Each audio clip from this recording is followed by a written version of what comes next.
Hello viewers, welcome back to Susmita's world. কেমন আছো সবাই? আশা করছি সবাই খুব ভালো আছো। তো কৃষ্ণনগরে তো এবার প্রচণ্ড ঠান্ডা পড়ছে। জেনারেলি কৃষ্ণনগরে ঠান্ডা পড়েই না, বুঝতেই পারা যায় না কীভাবে শীতকাল কেটে যায়। কিছুই গায়ে দিতে হয় না, কিছুই বুঝতে পারা যায় না। তো এবার না মনে হচ্ছে যেন বরফ পড়ছে, প্রচণ্ড ঠান্ডা পড়ছে এবার। তো হচ্ছে আজকে তোমাদের সঙ্গে শেয়ার করতে চলে এলাম আমাদের এবার শীতকালীন যে পিকনিক হলো সেটাই। তো এবার পিকনিক হওয়ার কথা ছিল আরও এক জায়গায়, কিন্তু সেটা ক্যান্সেল হয়ে গেছে বিশেষ কারণে। তো এই পিকনিকটা হলো লায়ন্স ক্লাব থেকে। গতবারও লায়ন্স ক্লাবের যে পিকনিক হয়েছিল সেটা তোমাদের সঙ্গে শেয়ার করেছিলাম। তো এবারও লায়ন্স ক্লাবের পিকনিকে আমরা এই যে যাচ্ছি। তো এবার আমাদের সঙ্গে সঙ্গী হয়েছে আরও একজন আমার হাজব্যান্ডেরই পরিচিত একজন, যেখানে আমার হাজব্যান্ডরা বসে। তো সেখানেই, আর তার আগে যাওয়ার পথে এই যে আমার হাজব্যান্ডের যে স্কুলটা, সেই স্কুলটা একটু হল্ট করেছিলাম আমরা এই যে উইকেটগুলো নেওয়ার জন্য, উইকেট ব্যাট এগুলো খেলার জন্য। তো সেখানে তোমাদেরকে দেখিয়ে দিলাম সেটা স্কুলটা। তো এই যে এই দাদা, দিদিভাই আর ওনাদের মেয়ে, ওনারাও ৩ জন যাচ্ছে। তো খুব ভালো লাগলো যে পরিচিত কেউ পাওয়া গেল অ্যাকচুয়ালি। এই ক্লাবে তো সেরকম আমি যাওয়া আসা করি না, সেজন্যে খুব একটা বন্ধুত্ব হয়নি সবার সঙ্গে। তো আর এই দাদাদের সঙ্গে খুব ভালো ফ্রেন্ডশিপ রয়েছে আমার। আর নিজের মতো হয়ে গেছে। তো সেইজন্য খুব ভালো লাগলো সঙ্গে গেল বলে। আর তারপর এসেই এখানে পৌঁছেও গেছি আমরা অলরেডি। আর পৌঁছে গিয়েই আমাদের যে ১ম এই যে টিফিন দেওয়া হয়েছে সেটা হচ্ছে কেক, আ জয়নগরের মোয়া, তারপরে হচ্ছে অরেঞ্জ দিয়েছিল আর ডিম সেদ্ধ। তো মেয়ে তো ঘুমিয়ে পড়েছিল রাস্তায় আসতে। কারণ ওকে স্নান করিয়ে আ নিয়ে আসা হয়েছিল, তো সেইজন্য ও রাস্তায় হাওয়াতে ঘুমিয়ে পড়েছিল। আর এসে এই যে এখানে তো খুব ভালো মতো আয়োজন হয় প্রত্যেকবারই। গতবারও খুব ভালো আয়োজন হয়েছিল, এবারও তাই খুব ভালো আয়োজন এখানে। তো এসে আবার এখানে পকোড়া, একদম পুরো আ যত খুশি, যার যত খুশি আনলিমিটেড তোমার হচ্ছে পকোড়া, চিকেন পকোড়া পাওয়া যাচ্ছিল। তো চিকেন পকোড়া আমার হাসব্যান্ড নিয়ে এসে দিয়ে গেল। তারপর হচ্ছে চিকেন পকোড়াও বেশ আ খেয়ে নিলাম। খুব ভালো লাগলো। আর এই জায়গাটা খুব সুন্দর ছিল। একদম সর্ষের ক্ষেত আর খুব বড় পিকনিক স্পটটা। এই স্পটটা ক্লাবেরই একজন মেম্বারের। তো হচ্ছে তিনি আরকি পিকনিক করার পারমিশনটা দিয়েছেন। আর খুব সুন্দর স্পটটা, খুবই সুন্দর। সর্ষের ক্ষেত রয়েছে, পুকুর রয়েছে বাঁধানো। খুব সুন্দর, টোটালি খুব সুন্দর স্পটটা। তবে ক্লাব থেকে অনেকটাই দূরে, আর আমাদের বাড়ি থেকেও মোটামুটি দূরেই। আর কৃষ্ণনগর, এটা চকদিকনগর যে বলে যে জায়গাটা, ওখানে স্পোর্টস ক্লাব যে রয়েছে আ তার কাছাকাছি।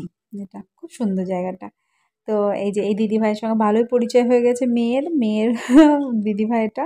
তো এর আগে আমরা যেখানে ঘুরতে গেছিলাম সেখানে গিয়ে ওর সঙ্গে খুব ভালো পরিচয় হয়ে গেছে। এখন দিদিভাইয়ের সঙ্গে কেমন ঘুরে কেমন দাঁড়িয়ে থেকে কেমন ছবি তুলছে দেখো, ওর বাবা ছবি তুলছে। ওর বাবাকে সেরকম পাওয়াই যাচ্ছিল না, কারণ একটা দায়িত্বে রয়েছে। যদিও ঢুকতে প্রচণ্ড দেরি হয়ে গেছে। আ বাড়ি থেকে বেরোতে প্রচণ্ড দেরি হয়ে গেছে। আর সেইজন্য একটু বকাবকিও করছিল। তো ওখানে গিয়ে আবার বাচ্চাদের আবার চকলেট দিল। মেয়েকে চকলেট দিয়েছে, সেটাই হাতে নিয়ে বসে আছে। তো খাবে না, সবাইকে দিচ্ছে আর হাতে নিয়ে বসে আছে। তো আমরাও একটু ছবি-টবি তুললাম। খুব সুন্দর লাগলো। সর্ষের ক্ষেত মানেই ছবি স্বাভাবিক। আ তো হচ্ছে আমার হাসব্যান্ড তো বলে, আমাদের যে মানে দার্জিলিংয়ে যেমন পাহাড়, সেই আমাদের এখানে সর্ষের ক্ষেত সেটাই। আম ভালো ভিউ আরকি। খুব সুন্দর। এর আগে আমরা একটা জায়গায় গোয়ালদা বলে একটা জায়গায় পিকনিক করতে গেছিলাম। সেই জায়গাটাও এর সঙ্গে অনেকটা সিমিলারিটি রয়েছে। এরকম টাইপেরই। এরকম আ পুকুর রয়েছে, পুকুরের পাশ দিয়ে যাওয়া যায়, সর্ষের ক্ষেত, খুব সুন্দর। টোটালটা খুব সুন্দর লাগলো আরকি। স্পটটা খুব ভালো লাগলো।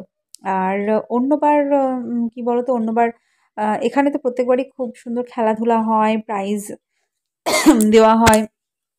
সবাই অনেক পুরস্কার-টুরস্কার পায়।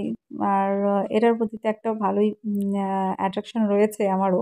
আ কিন্তু আমি সেরকম খেলায় জয়েনও করতে পারি না, আর প্রাইজ তো পাই না, যাই হোক। তো গতবার জয়েন করেছিলাম কিন্তু পাইনি কিছু। আর এবার জয়েন করা হয়নি। এবার মেয়েকে নিয়ে ব্যস্ত ছিলাম। আর সেইজন্য আর জয়েন করা হয়নি। তোমার হাসব্যান্ড খেলেছিল এবার, গতবার খেলেনি। এবার খেলেছিল, আর খেলে একটা প্রাইজও পেয়েছে। চলো দেখো, দেখতে থাকো ভিডিওটা পুরোটা। তো প্রাইসটা ছিল বোতল, একটা বোতল দিয়েছিল, তো বোতলটা ওয়াটার বোতল, বোতলটা খুব সুন্দর। আর মেয়েও একটা বোতল পেয়েছে, সেটাও খুব সুন্দর মিল্টনের। আর আমার ভাগ্নে যেটা মানে ওদের ছিল লাস্টে কি হয়েছিল, সান্ত্বনা পুরস্কার। প্রত্যেকটা 18 বছর পর্যন্ত বয়স পর্যন্ত যত সব বাচ্চারা রয়েছে, সান্ত্বনা পুরস্কার হিসেবে একটা করে বোতল দিচ্ছিল। আর এখানে যে ভিড়টা দেখতে পেলে, ওই ভিড়টা ছিল হচ্ছে মাইন্ড গেম হচ্ছিল, মানে মনে রাখার গেম হচ্ছিল, স্মরণশক্তির গেম। ওখানে কতগুলো জিনিসপত্র দেওয়া ছিল, আর সেই জিনিসপত্রের মধ্যে হচ্ছে ঢেকে দিচ্ছিল। প্রথমে একবার দেখিয়ে দিল, তারপর ঢেকে দিচ্ছিল, তো সেটা লিখতে হবে কি কি আছে। তো যে পুরো লিখতে পারবে সে ফার্স্ট হবে, এই আর কি। আর এখানে হচ্ছিল পাসিং দ্য বল, সব কিছুই খেলা আর কি। না, এটা হয়তো বল থ্রো এর যে খেলাটা সেটা ছিল, টেবিল ক্রস করতে হবে কি এরকম টাইপের। আর তারপর দেখলে আমরা হচ্ছে ছোলা সেদ্ধ ছিল, ছোলা সেদ্ধটা খেলাম। তারপরে খাওয়া দাওয়া সমস্ত কিছু যত স্ন্যাক্স ফ্যাক্স খাওয়াটা কমপ্লিট হয়ে গেছে, তারপরে খেতে বসে গেছি। কারণ মোটামুটি বেলাও হয়ে গেছিল, তো সেই জন্য খেতে বসে গেছিলাম। তো এবারের মেনুতে ছিল তোপসে ফ্রাই, তার সঙ্গে সস ছিল, আর স্যালাড ছিল, তারপর লেবু আর স্যালাড। আর তারপর ছিল হচ্ছে সাদা ভাত, তার সঙ্গে ভেজ ডাল, একটা চচ্চড়ি ছিল। চচ্চড়িটা অনেক কিছু দিয়ে তৈরি করেছিল, বাদাম টাদাম দিয়েছিল তার মধ্যে, ভালো লাগছিল ওটা, চচ্চড়িটা ভালোই হয়েছিল। আর তোমার হচ্ছে তারপর ছিল দই কাতলা, আর মাটন ছিল, চাটনি, পাঁপড়, আর তোমার হচ্ছে বেগুন ভাজা, আর মিষ্টি, এক ধরনের সন্দেশ টাইপের এক ধরনের মিষ্টি। তো সব মিলিয়ে আইটেম তো অনেকগুলোই ছিল, তবে রান্না বান্না যেন গতবারকার থেকে একটু কমা হয়েছিল। এখানে সবাইকে দেখি খুব এনজয় করতে প্রচণ্ড পরিমাণে, ছেলেরা বিশেষ করে, বয়স্ক যারা, তারা খুবই এনজয় করে এখানে এসে। আর কৃষ্ণনগর লায়ন্স ক্লাব তো মানে বেশ নামকরণ রয়েছে, ইন্টারন্যাশনাল ক্লাব তো এটা একটা। তো বিভিন্ন জায়গায় এর শাখা প্রশাখা সব রয়েছে, অনেক জায়গায়, বিভিন্ন জায়গায় জায়গায় রয়েছে এটা। আর তোমার হচ্ছে যত ডক্টর, অনেক ডক্টররা, তারপরে হচ্ছে বড় বড় ব্যবসায়ী, সবাই এখানে যুক্ত রয়েছে। আর সবাই খুব ভালোভাবে এনজয়ও করে, বিশেষ করে এই একটা দিন ওরা সবাই ফ্রি রাখে, নিজেদেরকে ফ্রি রাখে সমস্ত কাজকর্ম থেকে, আর এসে খুবই ভালো এনজয় করে, নাচ গান করে, মানে গান তো হয়ই, আর নাচে সবাই খুব এনজয় করে, দেখলাম ভালো লাগে দেখে, বেশ এত এনজয় করে, তাই ভাবি ওরা কত বয়স হয়ে গেছে তাও কত ভালো এনজয় করে। আর হচ্ছে যুক্ত তো ওরা ক্লাবের সঙ্গে, ভালোভাবে পরিচিতিও রয়েছে, আর পরিচিতি থাকলে একটু ভালোই এনজয় করা যায়। আর আমার তো বাচ্চা সামলাতে গিয়ে আমি হিমশিম খেয়ে যাই। তবে এবার না অনেকটা হেল্প হয়েছিল, কারণ দত্তদারা গেছিলেন, দিদিভাই ছিল, দিদিভাইও হেল্প করেছে, তারপর মেয়েটার সঙ্গে ঘুরছিল। আর তাছাড়া এবার হচ্ছে আমার ভাগ্নেটা গেছিল, আর মেয়ে তোর দাদাকে ভীষণই ভালোবাসে, দাদা ভাইয়ের ঘাড়ে চেপে ভালোই ঘুরছিল। দাদা ভাই ছিল বলে ওর ভালোই সময় কেটেছে, আমারও ভালো সময় কেটেছে, কারণ অতটাও বেশি সামলাতে হয়নি। আর তারপর এই দেখো শেষ পাতে হজমোলা, হজমোলা খাচ্ছি। আর তারপর আমাদের খাওয়ার পর আমার হাসব্যান্ড খেতে বসেছে। ও যেহেতু দায়িত্বে ছিল সেজন্য প্রথমে তো বসে যেতে পারছিল না। তো লাস্টের দিকে ও খেয়েছে। তখন আমরা একটু ঘোরাঘুরি করলাম। এই যে পুচকুটা একটু ছবি-টবি তুলছিল, দাদাদার মেয়েটা। আর আমরাও একটু ঘোরাফেরা করলাম, আমাদের খাওয়া হয়ে গেছিলো বলে। তারপর হাসব্যান্ড খাওয়া-দাওয়া করলো সব গুটিয়ে গাটিয়ে। তারপর আমরা বেরিয়ে পড়লাম আরকি বাড়ির উদ্দেশ্যে। তো ফিরতে, ফিরতে মোটামুটি সন্ধ্যায় হয়ে গেছিল প্রায়। সব মিলিয়ে খুব ভালোই দিনটা কাটলো।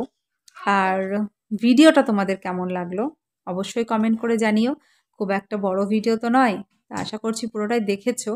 আর এই দেখো মেয়ে বোতলটা নিয়ে খুব আনন্দ পেয়েছে, প্রচণ্ড আনন্দ পেয়েছে। ও এইসব বোতল টোতল খুব পছন্দ করে, খেলনা ওর পছন্দ নয়, ওর হচ্ছে এইসব বোতল বাটি ঘটি এইসব নিয়ে ওর খেলা।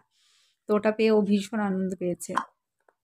আর হচ্ছে তোমার যেটা বলছিলাম হচ্ছে চ্যানেলটাকে অবশ্যই সাবস্ক্রাইব করে দিও, কিন্তু আজকের মতো এখানেই শেষ করছি।